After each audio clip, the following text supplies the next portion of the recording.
पापा नहीं रहे, लेकिन उनके जाने के बाद भी इस घर की दीवारें उनकी आहट को रोज सुनती हैं। मम्मी, हर सुबह जब मैं सीढ़ियों से नीचे उतरती हूं तो लगता है जैसे किसी ने अभी अभी अपना हाथ रेलिंग से हटाया हो, जैसे किसी ने अभी दरवाजा खोला हो, और फिर अचानक से सब कुछ वैसा ही शांत, वैसा ही ठहरा हुआ, जैसे ये घर किसी लंबे सूने समय में कैद हो गया हो। तुमने कभी महसूस नहीं किया मम्मी, कैसे हर कमरे में कुछ अधूरी आवाजें बसी हुई हैं, कैसे हर खिड़की के पीछे एक अधूरा सपना सांस ले रहा है? मैं जानती हूं तुमने सब कुछ खुद में दबा लिया, लेकिन क्या वो चीखें जो उस रात उठी थीं उन्हें हम अनसुना कर सकते हैं? नहीं कर सकते। हम लाख कोशिश करें, लेकिन उस रात की परछाई हर रोशनी पर भारी पड़ जाती है। और जब मैं उस खिड़की के पास जाती हूं जहां से आखिरी बार पापा को देखा था, तो ऐसा लगता है जैसे वो अब भी मुझे देख रहे हैं, उसी खामोशी में, उसी अधूरे सवाल की तरह जिसे किसी ने कभी जवाब नहीं दिया। मुझे याद है उस रात बारिश हो रही थी, बहुत तेज, जैसे आसमान खुद भी डर गया हो। कुछ टूट रहा था, बाहर भी और अंदर भी। पापा के चेहरे पर जो साया था, वो साया अब मेरे सपनों में आता है और हर बार एक ही सवाल करता है, क्या तुमने देखा था? क्या तुमने सुना था? लेकिन मैं क्या जवाब दूं मम्मी? मैं तो खुद सवाल बन चुकी हूं, खुद एक अधूरी गूंज बन गई हूं, जो इस घर के हर कोने में बिखरी है। तुम कहती हो आगे बढ़ो, लेकिन कैसे आगे बढ़ूं जब पीछे छूटा हर लम्हा मुझे खींचता है, जब हर चीज जो बीत गई उसे मैं महसूस करती हूं जैसे वो अभी हो रही हो। मम्मी, जब तुम पूजा की थाली सजाती हो और धीमे से मंत्र बोलती हो, तो मैं देखती हूं तुम्हारी आंखों में एक डर, एक छुपा हुआ डर, जो हर बार उन फूलों के नीचे दबा दिया जाता है। लेकिन क्या डर सच से भाग सकता है?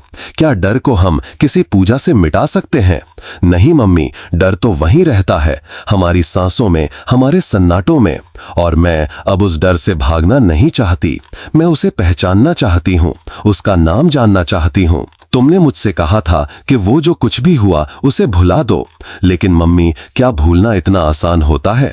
जब तुम्हारी आंखों के सामने कोई गिरता है, जब उसकी सांसें तुम्हारे सामने टूटती हैं और तुम कुछ नहीं कर पाती, तो क्या वो मंजर भूल सकते हैं?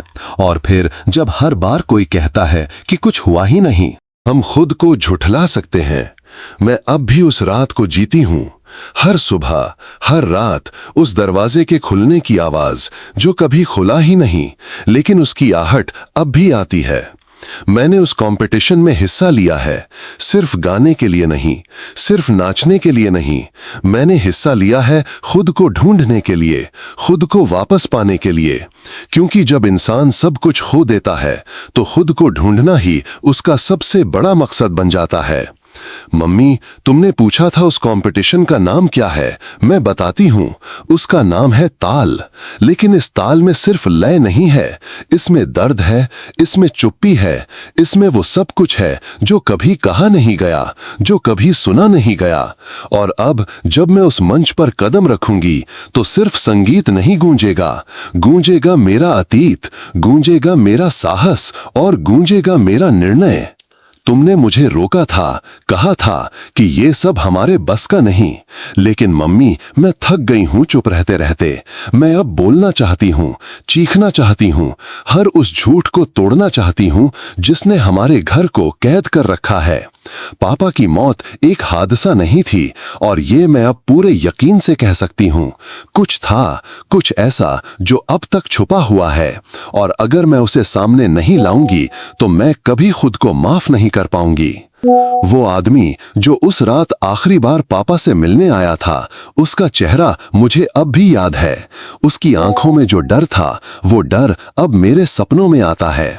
तुमने कहा था वो बस एक दोस्त था, लेकिन मम्मी, दोस्त छुप कर नहीं आते, दोस्त किसी से डर कर नहीं जाते, और दोस्त आखिरी बार मिलते हुए आंखें नहीं चुराते। अब मैं सब जानना चाहती हूं, और इसके लिए चाहे जितनी भी लड़ाई क्यों न लड़नी पड़े, मैं लड़ूंगी। चाहे मुझे अपना आप खो देना पड़े, लेकिन मैं पीछे नहीं हटूंगी, क्योंकि ये सिर्फ मेरी नहीं, पापा की भी लड़ाई है। और जब तक उन्हें इंसाफ नहीं मिलेगा, तब तक मैं चैन से नहीं बैठूंगी। मुझे मत रोको मम्मी, मत कहना कि मैं पागल हो रही हूँ, क्योंकि पागल वो होते हैं जो सच्चाई से मुंह मोड़ते हैं। और मैं अब हर झूठ की परत को उधेड़ना चाहती हूँ, चाहे इसके लिए मुझे खुद को तकलीफ में डालना पड़े, मैं तैयार हूँ। अब जब मैं मंच पर जाऊंगी तो सिर्फ परफॉर्म नहीं करूंगी, मैं उन सब चीखों को आवाज दूंगी जिन्हें दबा दिया गया था। मैं हर बीट पर एक राज खोलूंगी, हर ताल पर एक घाव दिखाऊंगी और हर